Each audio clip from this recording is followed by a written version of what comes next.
Haemophilia ए है इसे। अच्छा, तो कब पता चला था? ये 1.5 साल का था तब पता चला कैसे था। पता चला? इसकी नोज से ब्लीडिंग होती थी। अच्छा, तो फिर क्या हुआ? फिर हम नाक और कान गले वाले डॉक्टर के पास गए किस थे, डॉक्टर के पास गए? डॉक्टर आफ्ताब सुमरो। अच्छा, यहाँ सियालकोट में ही है? जी सियालकोट अच्छा, में ही है। फिर? तो उन्होंने इसका ऑपरेट किया था लेज़र के साथ के इसकी वेनें वीक हैं। अच्छा, तो फिर इसके मुंह से आना शुरू हो गया था। अच्छा, तो फिर हमें ये इसको ना सीएम में लेके गए थे। अच्छा, उधर डॉक्टर सादत है, कर्नल सादत। अच्छा, फिर उन्होंने इसका दूसरी साइड से ऑपरेट किया था। अच्छा। तो फिर 1 वीक के बाद फिर इसकी ब्लीडिंग स्टार्ट हो गई थी। सिर्फ वो ऑपरेट करते रहे, किसी ने बताया ना इसे क्या मसला है? नहीं, वो कहते थे इसकी वेनें वीक है उसकी वजह से। अच्छा, ठीक हो तो गया। फिर उन्होंने डॉक्टर फवाद उधर बैठते हैं बच्चों के स्पेशलिस्ट, अच्छा, तो फिर उनके पास भेजा था। तो फिर उन्होंने टेस्ट लिख के दिए थे।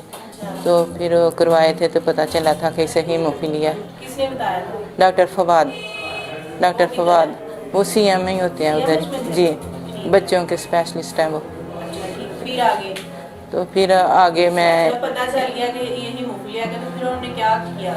उन्होंने फिर बोला था कि इसे ना वाइट सेल लगने हैं या वो फैक्टर 8 होता है वो लगना है इसे।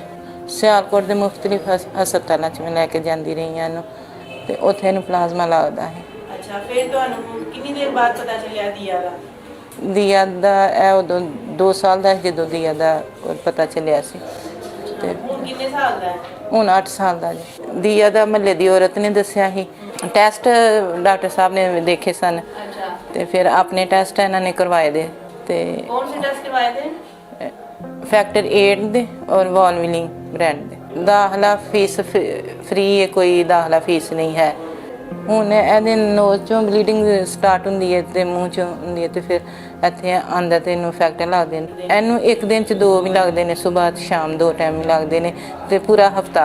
ਮੈਡੀਕਲ ਸਟੋਰ ਤੋਂ ਮਿਲ ਜਾਂਦਾ ਨਹੀਂ ਦਵਾਰ? ਨਹੀਂ ਮੈਡੀਕਲ ਸਟੋਰ ਤੋਂ ਨਹੀਂ ਮਿਲਦਾ। ਪਾਕਿਸਤਾਨ ਜੋ ਕਿ ਤੁਸੀਂ ਮੈਡੀਕਲ ਸਟੋਰ ਤੋਂ ਲੱਭ ਜਾਂਦੇ? ਨਹੀਂ, ਪਾਕਿਸਤਾਨ ਚ ਨਹੀਂ ਫੈਕਟਰ ਬਣਦੇ, ਇਹ ਬਾਹਰੋਂ ਆਉਂਦੇ ਨੇ ਤੇ ਬੜੇ ਮਹਿੰਗੇ ਨੇ ਬੱਚੇ ਨੂੰ। ਫੈਕਟਰ ਫ੍ਰੀ ਲੱਗਦੇ ਨੇ? ਜੀ ਫ੍ਰੀ ਲੱਗਦੇ। ਪੈਸੇ ਲੈਂਦੇ ਨੇ ਦਿਆ ਵਾਲੇ? ਨਹੀਂ, ਪੈਸੇ ਨਹੀਂ ਲੈਂਦੇ, ਫ੍ਰੀ ਲੱਗਦੇ। ਅੱਛਾ, ਹੁਣ ਇਹਦੀ ਬਲੀਡਿੰਗ ਨਹੀਂ ਰੁਕਦੀ ਪਈ। ਕਿੰਨੇ ਦਿਨ ਤੋਂ ਆ ਰਹੇ ਹੋ ਇੱਥੇ ਤੁਸੀਂ ਹੁਣ?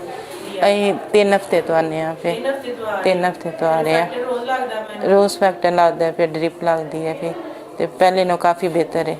ਇੱਕ ਦਿਨ ਦਾ ਨਹੀਂ ਹੈ, ਪੂਰੀ ਜ਼ਿੰਦਗੀ ਮੇਰੇ ਬੱਚੇ ਨੇ ਇਸ ਬਿਮਾਰੀ ਨਾਲ ਲੜਨਾ ਹੈ। ਹੁਣ ਰਮਜ਼ਾਨ ਹੈ ਤੇ ਮੇਰੇ तमाम ਸੁਣਨ ਵਾਲੇ ਵੇਖਣ ਅੱਗੇ ਦਰਖਾਸਤ ਹੈ ਕਿ ਫਤਰਾਨਾ ਜ਼ਕਾਤ दिया वेलफेयर च देन कि मेरे बच्चे का इलाज हो सके, दूसरे बच्चे भी इन्हों का भी इलाज हो सके।